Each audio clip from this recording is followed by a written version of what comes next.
Hello and welcome to today's RTT training. This is the answer to question 1. So I have taken what I'd given you last time and I have put it into what I consider a timeline, and this is how I feel that a timeline should be written. This will help managers and anyone else who picks up the pathway at any particular point can see what's going on and gives the full amount of detail. So if we start, we've got the date all the way down here in chronological order. So if we start with the first one, 1st of June 2022, the GP referral via ERS into a referral assessment service, a RAS. That's a clock start and the RTT status code is a 10. On the 2nd of June 2022, the clinician triages the referral and they request a routine outpatient appointment. On the 16th of June 2022, the patient's given an appointment for the 28th of July 2022. So one of the things we always need to note is that we must be giving patients a minimum of 3 weeks notice for an appointment, and we need to have communicated it to them.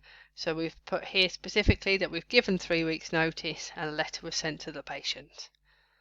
So on the 28th of July, the patient attends the appointment and an ultrasound scan is requested. So the clinician will need to put an RTT status code in that clinic appointment, so that should be an RTT status code 20. And then we've also put that the scan's requested, so most trusts now have electronic ordering, so we can see that the scan has been requested. This is giving everybody the all the information and we can see what's going on. So on the 13th of the 8th 2022, the patient is given an appointment for the 29th.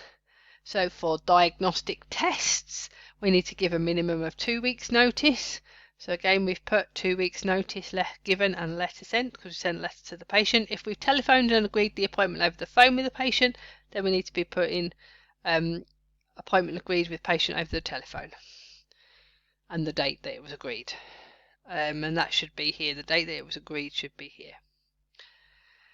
The 29th of the 8th 2022, the patient DNAs to scan and the request is sent back to the clinician. So normally now if a patient DNAs a scan and it's a routine scan, then the radiologist will send it back to the clinician for the clinician to decide whether a further appointment is requested.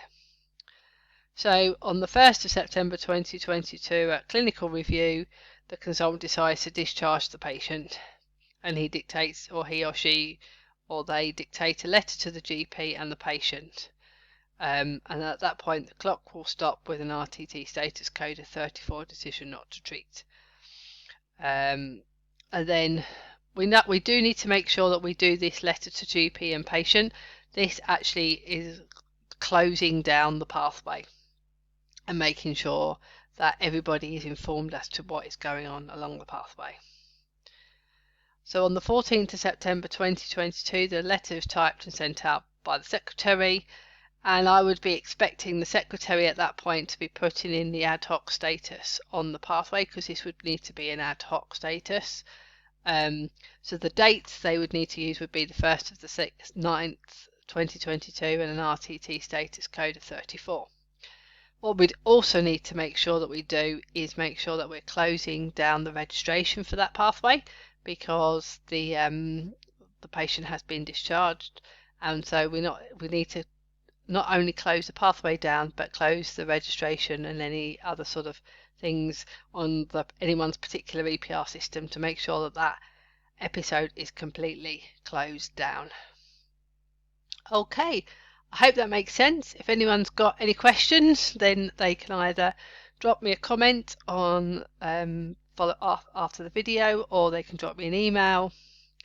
And if you want to see more like this, then please subscribe to my channel and we will go through these on a regular basis. Okay, thank you very much and have a good day. Bye.